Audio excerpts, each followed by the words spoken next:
All right, so here's a problem with the Leibniz notation. And so you need to realize the formula for dy dx in this case is dy dx is, first off, dy du times du dx. All right? So now, when I think about dy du, I'm taking the derivative of sine squared of u with respect to u. And so if you scroll up, you're going to get exactly the same thing that we got when we worked out number 2. We learned that the derivative of sine squared of x is 2 sine x cosine x. And so the same argumentation shows that dy du, the derivative of y with respect to u, is going to be 2 sine u cosine u. All right, that's dy du. Then we can compute du dx, and we're going to get a 3x squared. And so I want to write this out for you because it looks a little weird. We end up with dy dx equals 2 sine u cosine u. That's the dy du part. And then times du dx, which is a 3x squared. Somehow this answer, as we've written it, is very unsatisfying. And the reason is we have the u's and we have the x's both in the same equation. And so what you can do is you can say, well, hey, we know what u is. U is this x cubed plus 2. So we're just going to plug that in to this guy. And so if you wanted, you could write dy dx is, let's put the 3x squared times the 2 out front. So we're going to get a 6x squared. And then instead of sine u, we're going to say what u is x cubed plus 2. So, x cubed plus 2. So sine of x cubed plus 2 cosine of x cubed plus 2. And that's it. That's the answer. I'll also point out to you just sort of an alternate solution. I hate to do this because somehow it's going to unmotivate you to learn what I'm talking about, but somehow it's also important that you realize what you can do. If you don't like this Leibniz notation, you can just write y is sine squared of x cubed plus 2, and then do the chain rule directly, and you'll get to that after wandering around a little bit.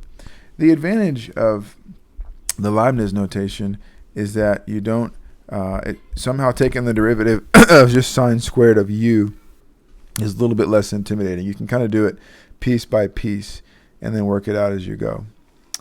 All right, so that's that. Let's do some more examples. I want to look at some more complicated examples now. Let's just say more complex examples.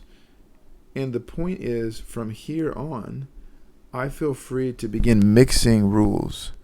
So I'm not just going to give you, a product rule by itself, or a quotient rule by itself, or a chain rule by itself. We can mix them up a little bit and make life interesting. So, for example, let's see, we're on number 7. Let's do this. Number 7.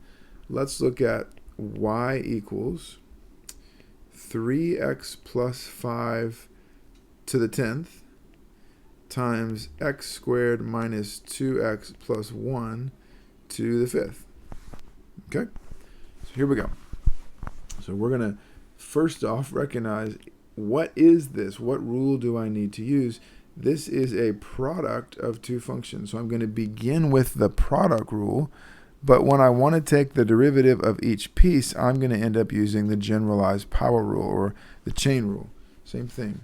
And so let's begin. So dy dx, the derivative here, is the derivative of this guy times this guy. So let's just write it out. It's d dx of 3x plus 5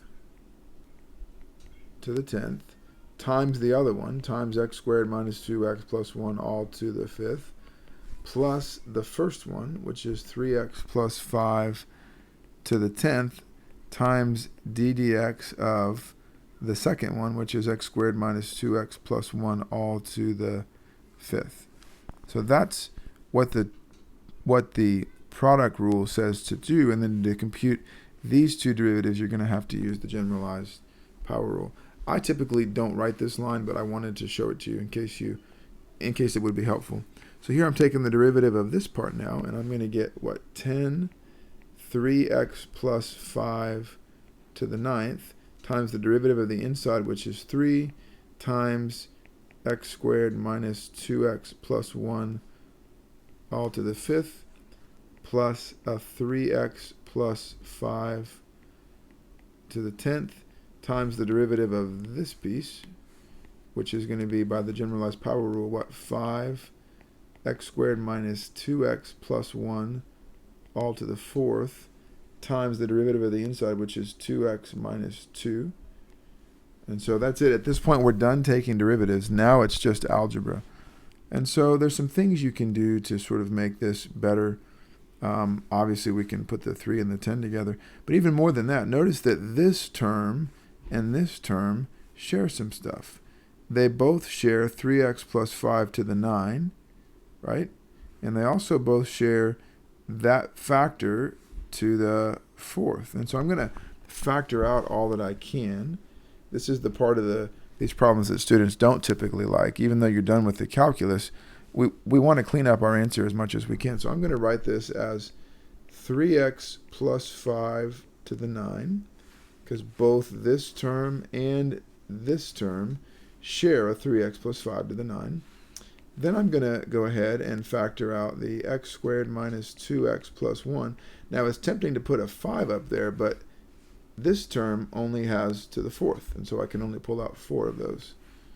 So that's that. Then I'm going to figure out what's left. Okay, so on this side, I pulled out all 9 of these. They're gone, and 4 of those. So there's 1 of these left, and then times a 30. So I'm going to have a 30 times x squared minus 2x plus 1 to the 1 power. That's this whole side. We just took care of it. Done. On this side, what happened? I factored out all of these. These are gone. And 9 of these. So I've got 1 of these left behind, plus 5 times 2x minus 2. So I'm going to put that 5. We're going to get plus a 5 times 2x minus 2. So we've gotten, this is out, we've written it down, we wrote that down, we factored all of these out, they're gone, and I'm left with 1 of these. So times a 3x plus 5. And at this point, you've factored everything nicely. And basically, the last step is to notice, look, this is quadratic, this is quadratic. If I expand this out, I can combine this thing into one quadratic. So let's do it. Let's go ahead and keep going. We're going to write this as 3x plus 5 to the 9. Times x squared minus 2x plus 1 to the 4th. And now let's see, we're going to write this as 30x squared minus 60x plus 30 plus 5 times what? 6x squared plus 10x minus 6x minus 10. And then I'm just going to copy this part to keep from rewriting it again and again. So copy, paste. We're going to drop down a little bit. We want to give ourselves plenty of space. Use lots of paper. Do not cram this in so tight that you can't read it. And so we're going to get what? 30x squared here plus a 30x squared there is going to give me a 60x squared. I've got a minus 60x. What is this? 4x, right? Times 5 is 20x. So minus 60x plus 20x is minus 40x. I've got a 30 and then a minus 50. So that's minus 20.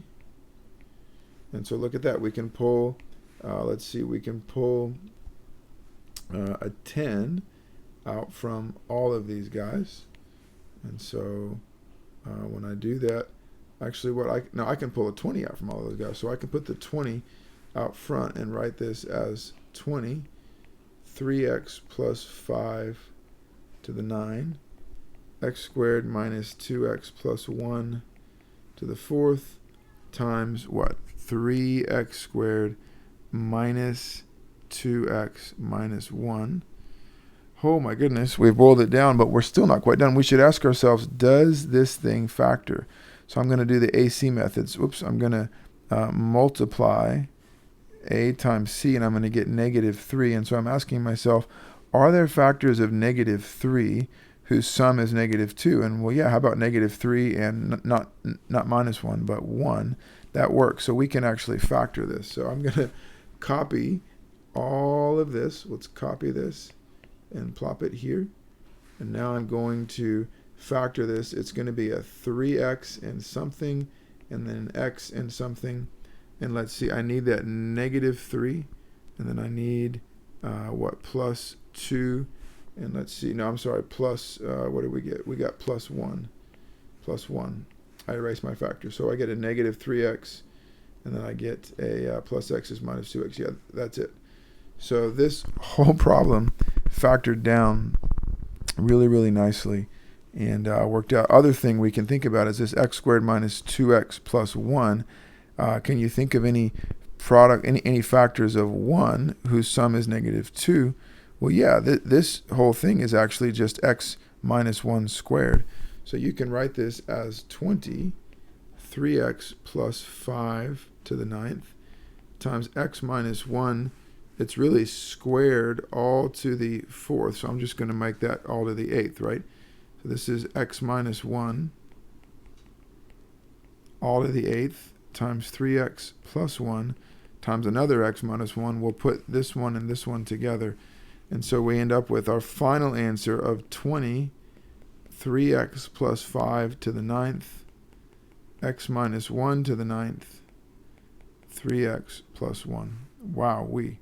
So that's the formula for the derivative, and it took a while to clean it up. We stopped differentiating all the way back right here. Everything else was just algebra, but you'll need to be able to do that to get your answer simplified and as clean as possible.